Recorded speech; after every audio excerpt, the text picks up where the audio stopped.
Hey, it is Thursday, September 18th, 2025, and it's your good friend. It's your pal. It's your compadre. Yeah, baby. It's a Matisse, everybody. Let me do that. Oh, let me do that. Hey, there you go. All right, cool. Hey, welcome to Rock This Town Live. We are here every Monday through Friday, starting at 6 p.m. Eastern, 5 Central, and that is 3 on the West Coast. And what are we talking about today? Well, we're doing a battle. Every day I love to do these battle throwdowns of albums that were released on this date in history. Today, it's Black Sabbath versus Dokken.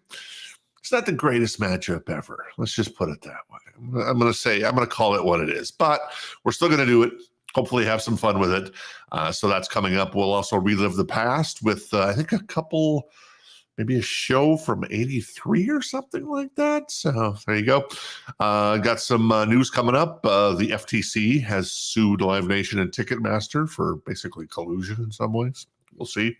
We'll read about that. Joe Perry was at the Hollywood Bowl last night in, Hollywood, California, of course.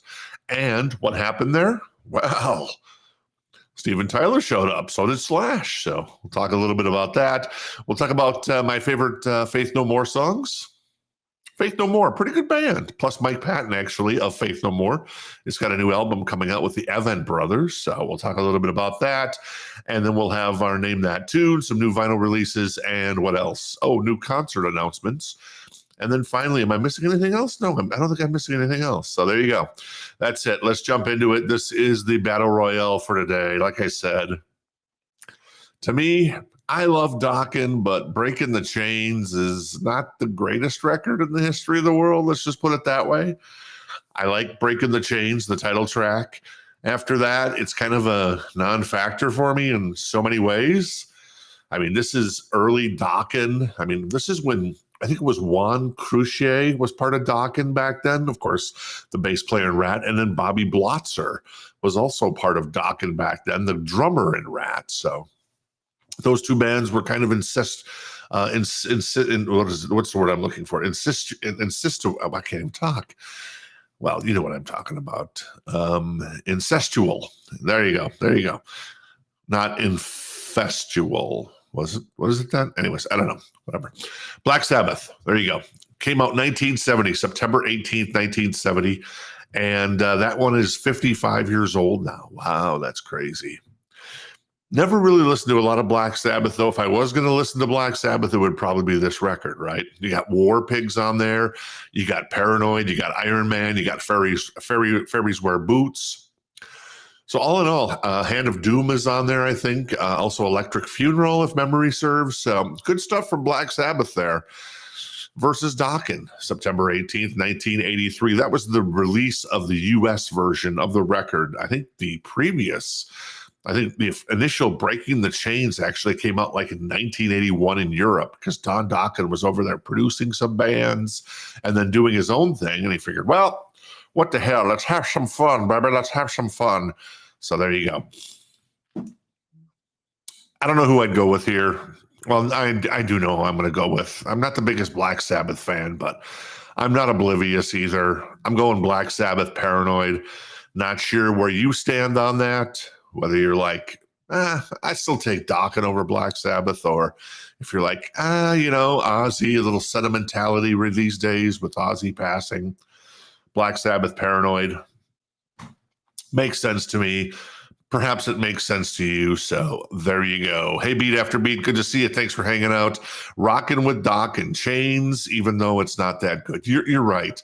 Beat After Beat. Breaking the Chains is just not a great record. The song is great. It's got Paris is Burning and Live on there as well.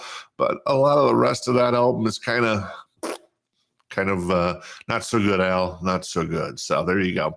All right, let's relive the past. I always love reliving the past, and this is the wrong concert bill. This is the one from yesterday. What happened to the one from today? I guess I didn't transfer it over for some reason. So let me see if I can find it again. It was actually on Queensryche's Facebook page. That's where I saw it. So let me find it. Queensryche. Not sure why that didn't transfer over. And Queensryche, okay, let's just search for that. There's Queensryche. Let me find it here on the other screen. There it is right there. Hang on a second. Let me do this. Let me do this, and we'll get this straightened out here. Little production right in the middle of the show. Okay, so here's what I saw, which I thought I'd transferred into the show, but apparently I didn't. So there you go. From the people who brought you Def Leppard, Scorpions, and Ozzy, now comes a double dose of heavy metal. Monday, October 17th, Top of the Rock in Grand Rapids, Michigan, I'm guessing? It's probably got to be Grand Rapids, Michigan. Let's see if I can find a Twisted Sister set list. October 17th. Let's see if I find one here. The Orpheum in Minneapolis. No, it's not it. Kemper Arena. No, that's not it either. You know, it might be just one of these hard set lists. Well, let's find Grand Rapids then. Grand Rapids. I'm guessing it's got to be Michigan, right? It's got to be Michigan. I'm not finding anything for it, so yeah, it is what it is, I suppose. Anyways, Queensryche and Twisted Sister on the bill together. Obviously, this is early for both bands. I'm going to say that this is probably 1983. I got to figure it's 1983. It could be 1984, but Queensryche, let's see. I know, obviously, Twisted Sister had been around for quite some time by that point, because they kind of started in 76 and finally started releasing some records. But when did the first Queensryche record came out? I'm thinking it was probably sometime around 83. Discography, it was 84, The Warning. But the EP had been out. That's the thing. So, yeah, the Queensryche EP came out in 82. And then it's mentioning Def Leppard and the Scorpions and Ozzy. I don't know. Anyways, regardless. Top of the Rock. How about this? $4 at the door. $4 to see Twisted Sister. I could take it or leave Twisted Sister, but to see Queensryche back in the day when they were just about to go supernova. Well, maybe a couple more years until they went supernova. $4. I'd take that in a heartbeat. So there you go. And obviously, if you had to choose, I'm just curious, who would you rather go see, Twisted Sister or Queensryche? Top of the Rock. Is that a club? Top of the Rock. I'm gonna find this. Grand Rapids. Now, probably in the chat, beat after beat's like, I've been to that club. And maybe you have. I should check that first before. I should go to the expert because you're the Michigan. There you go. Grand Rapids. Let's see. Top of the Rock, a.k.a. Club 911. Comstock Park. I don't know. Let's see. 1984. Oh, here's some. Oh, there it is. It was 1983. I just found it, finally. There was no set list. Well, there is a set list for Queensryche, but there's only 5 songs. Queen of the Reich, Blinded, Knight Rider, The Lady Wore Black, and Prophecy. So it was at Top of the Rock is that Comstock Park, Michigan, which I'm guessing is somewhat of a suburb of Grand Rapids. I got to figure. So there you go. Cool. That's it. And I would definitely go Queensryche, so not too shabby. All right, let's get to some news today. It starts with this bad boy of a story. Let me move this over here. And the FTC, the Federal Trade Commission, has sued Live Nation and Ticketmaster for engaging in illegal ticket resale tactics. Yeah, the FTC and 7 states sued Live Nation and Ticketmaster for tactily coordinating with brokers and allowing them to harvest millions of dollars worth of tickets in the primary market. Live Nation and Ticketmaster then sell illegally harvested tickets at a substantial markup in the secondary markup. The music industry is so dirty. It is so beautifully dirty. I know we love music, but the industry itself, whether you ask, as I've said over and over again, whether you ask the artists, whether you ask record stores, the fans, YouTubers these days, the music industry is so dirty. It is one of the dirtiest industries probably that's ever been in the U.S. and maybe throughout the World Wide Web, whatever I'm trying to say. I'm off my game today. I'm a little. I was dealing with spreadsheets. I was doing formulas. I was doing a lot of data this morning, and I'm just like, it fried my Mr. Mr. Hand, not Mr. Hand, Mr. The other guy that just switched to Sanka in Fast Times at Ridgemont High. So I'm a little slow on the market there. Anyways, causing consumers to pay significantly more for the face value of the ticket. Yeah, I mean, it's a whole conglomerate between Universal Music. I swear, I don't know this for sure. I'm just speculating. Universal Music, I'm not a fan of that company at all. Ticketmaster, Live Nation, it's like a cabal at this point with some of this stuff. And there's other people that I would love to name, but I'm not gonna. I'll bite my tongue on certain things. But yeah, so there you go. I don't know what'll happen here. It'll be some sort of refund, probably. You have to file a refund to get a refund on tickets if you bought them on the secondary market. And it's just, it's not going to do anybody any good, but it's just time to break these two companies up, man. I don't know. I digress. I'm done. I'm moving on, but yeah, I'm not a big fan of Ticketmaster, Live Nation, the whole concert stuff. That's why tickets have gotten so high. Maybe in some ways. I know I talked about the artists probably wanting their fair share because they've been screwed over by the record companies for 50 years. However, Ticketmaster and Live Nation kind of doing their thing to profit for themselves. And yeah, it's just, I mean, when do you remember? I guess that's the question. When do you remember being like, holy crap, tickets have just gotten insanely expensive? Was it, I guess, was it because of the internet? Maybe? I don't know. Let me see. When did Live Nation start as a company? Let's see when that came to pass. I'm sure it had been some other company previously. So in 2010, Live Nation was founded. It probably is going to jive with the high price of concert tickets, because I think, like when Jen and I were living in Minnesota, we went to see a handful of shows there, and I still think we were well under $100 for shows. And then 2010 comes around, and prices just start going up and up and up and up. But that's what I remember.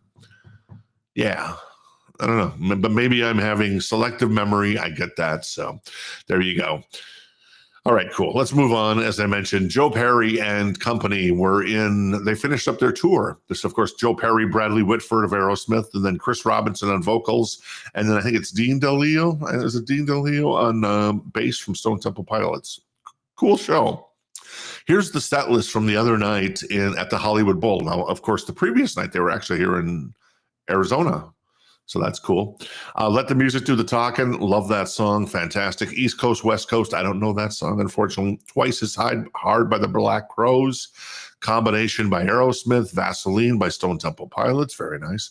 Mama Kin. Slash came out on stage at the Hollywood Bowl and played. Very nice. Get It Up from Aerosmith. Last Child. Chip Away the Stone. I love that song. It's a great song. And then Steven Tyler came out for Walk This Way, and Train kept a rolling. So not too shabby.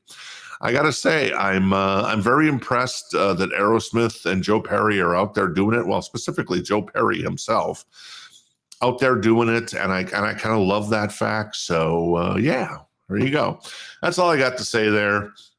And yeah, not too shabby. Hey, Steven, hanging out with us today. Thanks for hanging out with us, Steven. Steven says, Queensryche all the way on Reliving the Past. Who would you rather see, Queensryche or Twisted Sister? And Beat After Beat says, never saw Queensryche. Queensryche's really good. They were really good, really live. And then he also said that he already saw Twisted. I never saw Twisted Sister. It's one of those bands I missed out on. Do I regret that? No. Of course, there's a tour coming next year, maybe playing festivals more than anything around the U.S. and Europe. So I guess if we get a chance, I don't know how many festivals. There's not really any rock festivals, at least in Arizona, other than the Extra Innings Festival and some stuff. But that's kind of tends to be a little more pop rock and then country, because the Extra Innings Festival was announced today for the country side of things. And the Innings Festival was announced about a week ago. So there you go. All right. Faith No More. I don't know. Anybody dig Faith No More? I dig Faith No More. Really cool band. I figured, well, since Mike Patton is putting out a record, the lead singer of Faith No More, putting out a record with the Avent Brothers, which I'll talk about here in just a little bit, I figure I'm going to put together my best Faith No More songs, and this is the way I see it. It wasn't easy. Oh wait, it was, because number 7, actually it was a little difficult because I usually do 6. I did 7 today. I did Easy from Angel Dust at number 7. Of course, that is the Commodores cover. Easy as Sunday Morning. Cool song. They did a great job on that. Epic, of course, that I think the most memorable thing from the Epic video is the piano blowing up and then the fish out of water, bouncing around, like, hey, get me back into some damn water. Great song. I've probably heard it one too many times, but still, it's a great song. I love We Care a Lot. I love when Faith No More does it. Now, this is before Mike Patton joined the band, when there was a different lead singer in the band, so that was super cool. From Out of Nowhere, I love that song. Midlife Crisis from Angel Dust. Last Cup of Sorrow. Dum, dum, dum, dum, dum. Such a good band. And then Falling to Pieces. I never realized how many great songs that Faith No More have. Now, these are all kind of their hits. I've never really explored their kind of the deep catalog. And but yeah, so that's kind of the hits there. So I don't know. I don't know if you're into Faith No More like I am, but if you are, that's cool. If you're not, well, that's cool too. All right. Hey, if you're digging the show, I'd appreciate if you slam that and smash that like button. That would mean a lot to me. Like I said, I'm really discombobulated today. I don't know what it is. I thought yesterday was a good show. Even Jen said it was a really good show yesterday. Well, thank you very much. I appreciate that. But today, I'm out of sorts here. All right, Aerosmith. I thought I updated all these. Has none of this stuff been updated? I don't know what's going on. I swear, something went wrong with my stuff. It's just not appearing. Like the Relive in the Past thing isn't appearing, and the only album, and I had a bunch of other ones, and now I don't remember which ones they were. This is the Mike Patton record that I mentioned with the Avent Brothers that they're doing. That comes out. When does that come out? Let me see. I got my notes here. Rename. That comes out November 14th, and it's $32. So there you go. And then the other records, unfortunately, it didn't get updated. Nothing got saved. I don't know what happened. I'm embarrassed to say this, but what a shitty show today. I don't know what to tell you, man. Did my Name That Tune get updated? We're going right to Name That Tune now. We're almost done with the show. That's how bad the show's been. So, man, what are you going to do? Do you remember this scene? So Name That Tune is, I give you a still image of a scene. You tell me what song is playing in this, and it is a song that the director in this case dropped into the movie. And then you have to name the movie, and you have to name the song and the artist to get all 3 points and be the hero of the day. In the meantime, let me describe it in case you're listening to the podcast. This seems to be a well-built, maybe a muscular guy with a very short haircut. Pretty good. I need a haircut myself. He's looking over his back shoulder toward probably a front door, and he's on a big motorcycle, and he's wearing all leather. And I see there's like 18-wheelers in the background, and there's another bike in the background as well. He almost looks like a robot in some ways. So anyways, there it is. There it is for you, baby. There it is. I'm trying to remember what the other vinyl records I was going to talk about today that were coming out, and now I feel disappointingly embarrassed that I don't have any of those here for some reason because they didn't save. So yeah, anyways, but there you go. Let me check the chat, see if anybody knows who this is. And there you go. Boom, Steven. Very nice. T2, Terminator 2. Of course, by Jimmy Cameron, starring Arnie Schwarzenegger. And it is Bad to the Bone by George Thorogood. Very nice. Very nice, Stephen. I didn't know if anybody get that today because it's kind of tough. I might not have gotten it. I would have been like, I remember what song was in that, but I gotta anyway. So there you go. Beat after beat. Speaking of Faith No More says I felt bad for the fish in the epic video. I hear you on that. So that was easy as Sunday morning, as I say. Oh, that's what I was going to talk about. So I was going to talk about Outkast doing a 25th anniversary of Stankiona, or however you say it, Stankonia. On color vinyl. That was one of the things I was going to talk about as I look at this list of stuff. And let's see, there was some other stuff as well that I had already lined up. Oh, Pavement is doing a greatest hits record, which was one of them as well.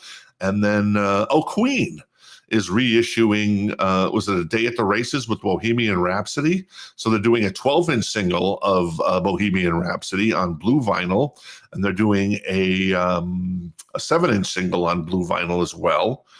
And those are available on the Queen website. And then a clear vinyl of A Night at the Opera. Now, so there you go. Not A Day at the Races, but A Night at the Opera 50th anniversary. So that was some of the other stuff I was going to feature today. And for some reason, none of that stuff got saved.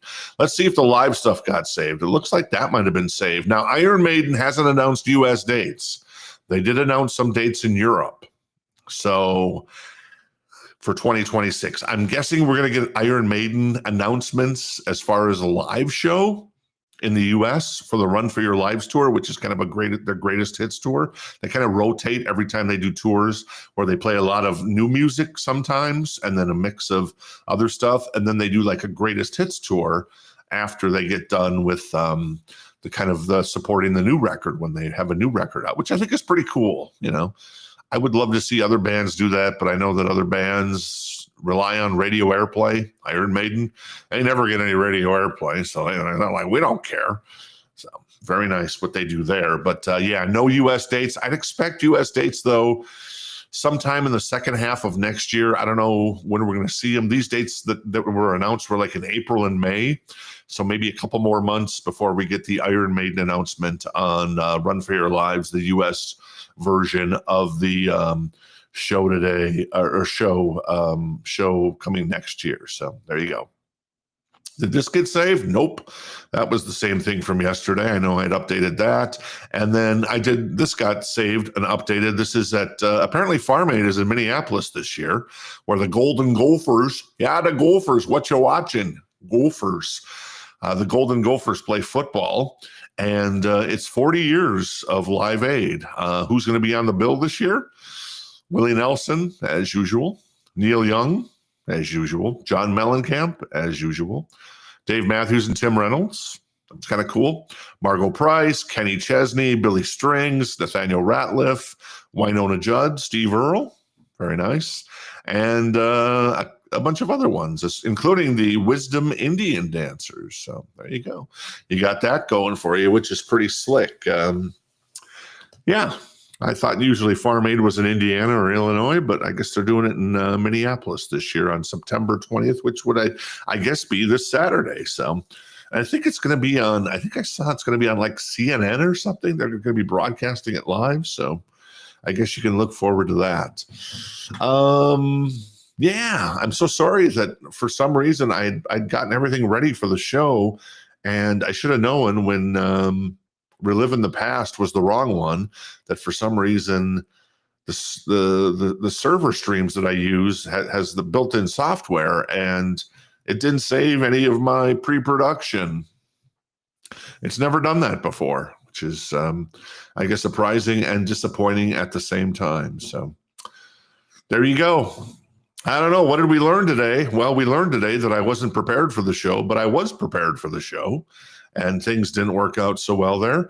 Like you, beat after beat, I am having kind of an odd day as it goes. We also learned that, is this even going to show up? Yeah, it is going to show up. It shows a broken image in a smaller image, so it's weird.